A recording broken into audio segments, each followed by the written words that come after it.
గొల్లల మామిడాల్లో శ్రీ కోదండరామాలయం అండి. ఇందులో మొత్తం దేవాలయం లోపల అద్దాలతో నిర్మించబడి ఉంది.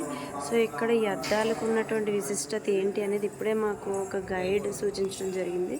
సో దాన్ని బట్టి మీకు కూడా ఒకసారి చూపిస్తున్నాను చూడండి. సో ఇది మనం ఎంటర్ అవ్వగానే ఫస్ట్ మిర్రర్ అండి. సో ఇక్కడ ఉన్నటువంటి మనుషులు చాలా మరగుజ్జుగా అయితే కనిపించడం జరుగుతుంది.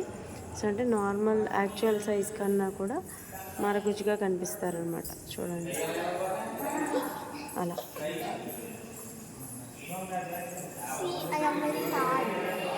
నెక్స్ట్ ఇక్కడ ఉన్నటువంటి ఈ మిర్రర్లో మొత్తం రాములవారి పట్టాభిషేకం అంతా కూడా మనకి చక్కగా నీట్గా, అంటే ఈ పక్కన ఈ చివరి ఈ పైన ఉన్నటువంటి రాములవారి పట్టాభిషేకం ఇక్కడ ఉన్నటువంటి ఈ మిర్రర్లో మనకి క్లియర్గా కనిపిస్తుంది. సో ఇక్కడ ఈ ఉయ్యాల ఏదైతే ఉందో ఇది పైన మిర్రర్లో మనకి క్లియర్గా కనిపిస్తుంది. కింద ఉన్నటువంటి ఈ ఉయ్యాల పైన మిర్రర్లో కనిపిస్తుంది.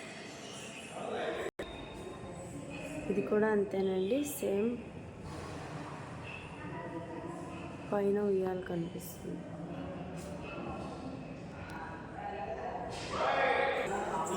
ఇది కింద ఉన్నటువంటి వినాయకుడి గుడికి సంబంధించినటువంటి గోపురం అన్నమాట. ఇక్కడ కూడా సేమ్ యాక్చువల్ సైజ్కి మరగుజ్జులాగానే కనిపిస్తామండి. ఇక్కడ చూడండి, కింద కాళ్ళు, పైన ఉన్నటువంటి దేహం. సో మధ్యలో రాములవారు అన్నమాట. కింద వైపు కాళ్ళు, పైనేమో మన దేహం, మధ్యలో రాములవారి దర్శనం. ఇక్కడ ఒకేసారి బోత్ సైడ్స్ ఉన్న మిర్రర్లో ఒక సైడ్ షార్ట్గా, ఒక సైడ్ టాల్గా కనిపిస్తారు. చూడండి ఫ్రెండ్స్, ఒక సైడ్ షార్ట్, ఒక సైడ్ టాల్.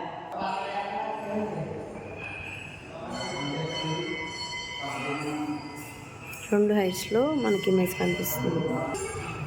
నిలబడినటువంటి ఆంజనేయ స్వామి కూర్చున్నటువంటి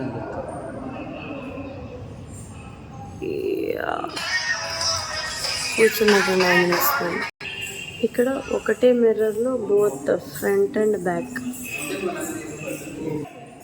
ఇక్కడ ఒకటే మిర్రర్లో ఒక ఫుల్ సైజు, ఒక హాఫ్ సైజ్ ఫొటోస్.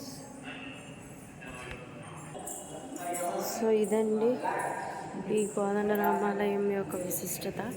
సో ఇక్కడ దర్శించుకొని కంప్లీట్గా దీన్ని ఎక్స్పీరియన్స్ చేసుకుని తర్వాత మేము బికవోల్ ప్రయాణం సాగించాం అన్నమాట. Thank you all.